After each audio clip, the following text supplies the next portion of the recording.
नमस्कार, बहुत बहुत धन्यवाद आप सबका यहाँ आने के लिए।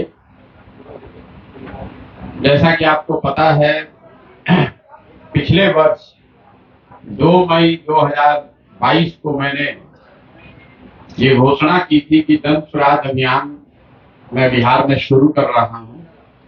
5 मई 2022 को पत्रकार बंधुओं से वार्ता में मैंने पटना में ये बताया था कि पूरे बिहार में गांव, शहर, कस्बा, देहात पैदल चल के जाने का प्रयास करेंगे।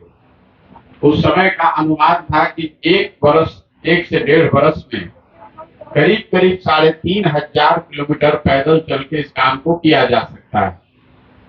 2 अक्टूबर 2022 को गांधी विद्यारवा आश्रम से ये पदयात्रा हम लोगों ने शुरू की और तब से बिना ब्रेक लिए हुए, ये बात मैं आपको फिर से एम्फसाइज कर देता हूँ, 2 अक्टूबर 2022 से जब चलना शुरू किया है तब से ये पदयात्रा रुकी नहीं है। पर्व, त्योहार, जाड़ा, गर्मी, बरसात लगातार हम लोग चले, घर नहीं गए हैं, गाड़ी का कहीं उपयोग नहीं किया है, एक कदम भी गाड़ी पर नहीं बैठे। और मैं रोज अपने गांव में भी जब पदयात्रा में जाता हूँ अपने साथियों को भी बताता हूँ कि गाड़ी, अभी भी आपने चर्चा सुनी होगी, लोग बताते हैं कि गाड़ी से जाइएगा तो ज्यादा लोगों से मिल पाइएगा, ज्यादा जगह भी विजिट कर सकते हैं। तो हम लोग की जो पूरी सोच है कि पदयात्रा में कितने किलोमीटर हम चल रहे हैं, कितने गांव में जा रहे हैं, इससे ज्यादा जरूरी है कि पदयात्रा के मकसद को पूरा करने के लिए इसकी शुद्धता और ईमानदारी, इसको पूरी तरीके से सुनिश्चित किया जाए। इसी वजह से गाड़ी का प्रयोग अभी तक नहीं करते हैं या बीच में कहीं ब्रेक नहीं लेते हैं। आज पहली बार इस पदयात्रा को ब्रेक के लिए में लिया जा रहा है, तो ये मेरी जिम्मेवारी बनती है कि मैं पत्रकार बंधुओं को ये बताऊं कि ये ब्रेक क्यों लिया जा रहा है। पदयात्रा शुरू होते समय मैंने घोषणा की थी कि अगर शरीर से बीमार नहीं हुए तो कोई कहीं रुकेंगे नहीं। बीमार मैं अभी भी नहीं हूँ, पूरी तरीके से स्वस्थ हूँ, लेकिन वैशाली में चलते हुए मुझे अपने बाएं पैर में तकलीफ हुई पहली बार। सुखी में वहां हम 5 दिन रुके हुए थे। डॉक्टरों ने अपनी ओर से जो इलाज समझा वो किया और राहत भी मिली, फिर सुखी से चलना शुरू भी किए, लेकिन फिर से वो मसल टियर बढ़ गया है। तो यहाँ जब मैं समस्तीपुर आया हूँ उसके बाद से 1 दिन रुके और उसको जब जांच किया गया तो डॉक्टरों का ऐसा मानना है कि वो बहुत लंबे समय तक लगातार खराब सड़कों पर, ऊपर नीचे, उबड़ खाबड़ सड़कों पर चलने से मसल टियर हो गया है, मतलब हिंदी में मसल फट गया है। और ये कोई बहुत गंभीर बीमारी नहीं है, बहुत ज्यादा ओवर यूज है, मतलब 20, 22, 25 किलोमीटर अगर आप डेली खराब सड़कों पर चल रहे हैं पैदल तो मसल फट सकता है। तो डॉक्टरों का अपना एक अनुमान है कि इसको दवा और इंजेक्शन से ठीक करने के साथ साथ ये जरूरी है कि 10-15 दिन का इसको आराम दिया जाए। जैसा कि आप देख रहे हैं, हम आपके सामने बैठे बिल्कुल स्वस्थ हैं, काम करने में कोई दिक्कत नहीं है। सिर्फ उनका सुझाव ये है कि चूंकि ये यात्रा अभी 1-1.5 महीने और 1-1.5 साल चलनी है, तो ये समय जब 8 महीने करीब हम लोग पैदल चल लिए, तो 10 दिन रुक के उस मसल को हील करने का अवसर दे दिया जाए। इसीलिए 10 से 15 दिन के लिए हम यात्रा को यही स्थगित कर रहे हैं और जब लौटेंगे 15 दिन में इसी जगह से पदयात्रा को पुराने ही फॉर्मेट में, अभी चर्चा चल रही थी, कई लोगों ने सुझाव दिया कि अब गाड़ी से चल लीजिए, आधा गाड़ी से चल लीजिए, लेकिन मैं आपको बता रहा हूं कि जिस फॉर्मेट में पदयात्रा अभी तक चली है उसी ईमानदारी और उसी शुद्धता से इसको आगे भी शुरू किया जाएगा और आगे भी किया जाएगा। जब मैं समस्तीपुर वापस लौटूंगा 15 दिन के बाद, तो इसको उसी तरीके से जैसे पिछले 7 महीने से किया जा रहा है, समस्तीपुर से आगे की बिहार की यात्रा उसी तरीके से पूरा की जाएगी। अगर फिर से कोई दिक्कत शरीर में हुई तो उस समय वो निर्णय लिया जाएगा, लेकिन अभी की सोच यही है कि जिस व्यवस्था में हम लोगों ने अभी तक पदयात्रा की है, इसी व्यवस्था और इसी प्रयोजन के तहत आगे इस काम को बढ़ाया जाएगा। आपने जो, बस मेरी ओर से इतना ही आपको सूचित करना था।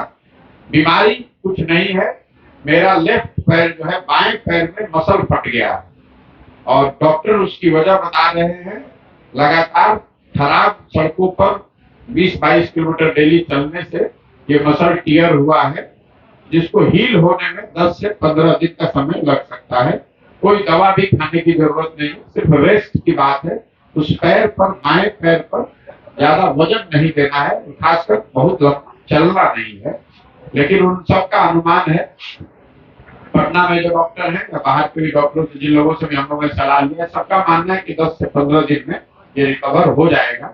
और हो जाएगा तो इसी मैदान, इसी जगह से फिर जून के प्रथम सप्ताह से पदयात्रा को पुराने ही तरीके से फिर शुरू किया जाएगा। उसमें कोई चेंज नहीं होगा और आगे ये पदयात्रा बिना किसी ब्रेक के वैसे ही चलती रहेगी।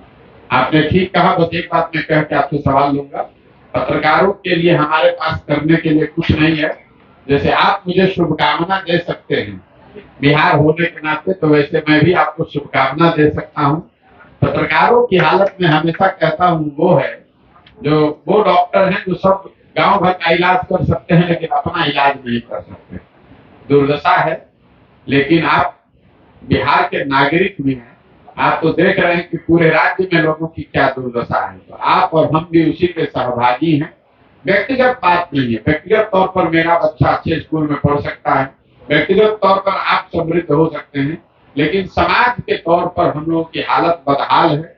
2 दिन पहले अभी सरकारी आंकड़ा आया है और बिहार में 52% लोग, बिहार में देश में सबसे ज्यादा 52% लोग गरीबी रेखा से नीचे रह रहे हैं। ये सबसे भयावह स्थिति बिहार में अभी पूरे देश में है। यहाँ पर 80% लोग ऐसे हैं जो दिन का 100 रुपया भी नहीं कमाते। शिक्षा की, स्वास्थ्य की, बाकी सुविधाओं की जो स्थिति है वो सब आपको पता है। इस पूरे पदयात्रा के दौरान करीब 3000 गांवों में अभी तक मैं पैदल गया हूँ। उसका अपना अनुभव आप लोगों के माध्यम से साझा भी किया है।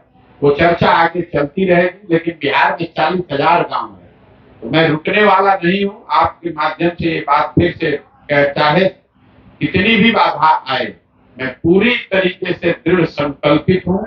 1 बरस लगे कि 2 बरस, इसको इसी फॉर्मेट में, इसी ईमानदारी और शुद्धता से पूरा बिहार जरूर करेंगे। कहीं सवाल ही नहीं है उससे पीछे टिकने का या बदलने का। ये जरूर हो सकता है कि 5 दिन 10 दिन बीमार पड़ जाए, लेकिन अगर बीमार पड़ भी गए तो भी खड़े होकर वापस आकर इस काम को शुरू करेंगे। हर हालत में इस काम को मुझे करना ही है। तो कहीं इसमें कोई किंतु परंतु आप सोचिए मत, सवाल ही नहीं पैदा होता है इसको रोकने का। 10 दिन के लिए इसको स्थगित किया है, इसको बदला नहीं है, इसको रोका नहीं है, स्थगित किया है। जैसे ही स्वास्थ्य ठीक होगा वैसे ही वापस आकर, जैसे ही मसल टियर रिपेयर हो जाएगा, वापस आकर उसी ईमानदारी और उसी शुद्धता से इसको फिर से पुनः करेंगे। बहुत बहुत धन्यवाद।